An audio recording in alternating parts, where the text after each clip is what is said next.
জয় শ্রীকৃষ্ণ, জয় শ্রী চৈতন্য। ভক্তগণ, আজ আমরা এমন এক বিষয়ে কথা বলবো যা অনেকের মনে প্রশ্ন, কষ্ট আর বিভ্রান্তি এনেছে।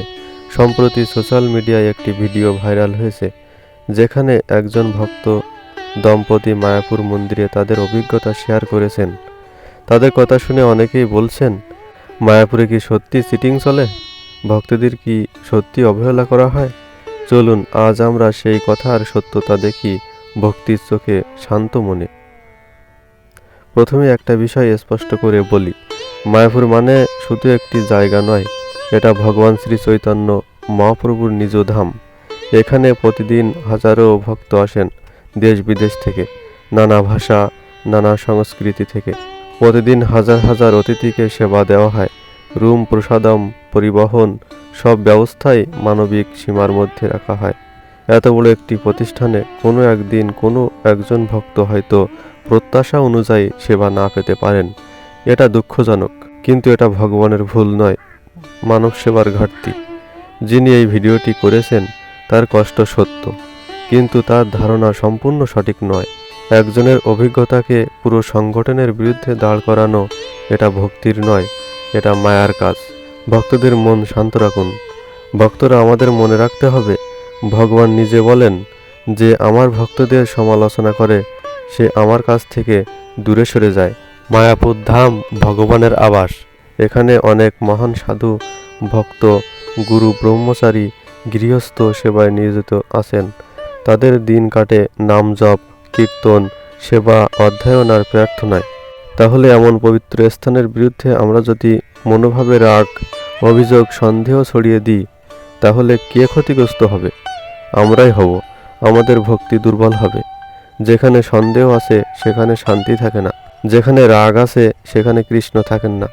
তাই আমাদের উচিত হবে নেতিবাচক ভিডিও না ছড়ানো, রাগ না করা, বরং বিষয়টা শান্তভাবে যাচাই করা। সত্যিকারের সমাধান। ইস্কন মায়াপুর প্রশাসন বহু বছর ধরে হাজার হাজার ভক্তকে সেবা দিয়ে আসছে। প্রতিটি বিভাগ, রুম বুকিং, অতিথি সেবা, সিকিউরিটি, পরিচ্ছন্নতা, খাদ্য, সব জায়গায় অসংখ্য সেবক কাজ করেন। মানুষের হাতে ভুল হওয়া স্বাভাবিক, কিন্তু সংগঠনের উদ্দেশ্য সর্বদা সেবা। ইস্কন কখনোই চায় না কোনো ভক্তের মনে কষ্ট থাকুক।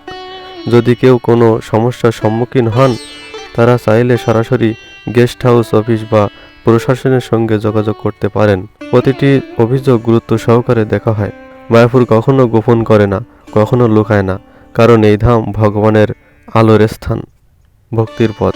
শুধু ভক্তবৃন্দ, একটা কথা মনে রাখবেন, যে ধামকে আমরা ছোট ভাবি, সে ধাম আমাদের জীবনের সৌভাগ্য কেড়ে নেয়। শাস্ত্রে আছে, ধাম অপরাধে পতন হয়। তাই কোনো ভিডিওতে ভক্তিভাব যেন নষ্ট না হয়। মায়াপুর মানে শুধু ইট পাথর নয়, এটা নাম প্রেমের তীর্থ, ভগবানের হৃদয়ের অংশ। আমরা যদি সত্যি কৃষ্ণ ভক্ত হই, তাহলে আমাদের উচিত ধৈর্য রাখা, ভক্তদের রক্ষা করা, ধামের সুনাম রক্ষা করা। ভক্তগণ, আজকের এই বিভ্রান্তি সাময়িক।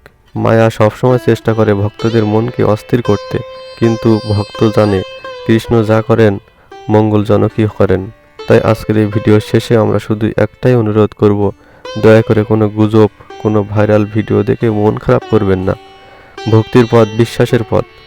আমাদের দায়িত্ব ধামকে, গুরুদেবকে, কৃষ্ণকে রক্ষা করা, অন্তত নিজের মনে। তাই মন্তব্যে লিখে জানাও, মায়াপুর আমাদের হৃদয়ে। জয় শ্রী চৈতন্য, জয় শ্রীকৃষ্ণ।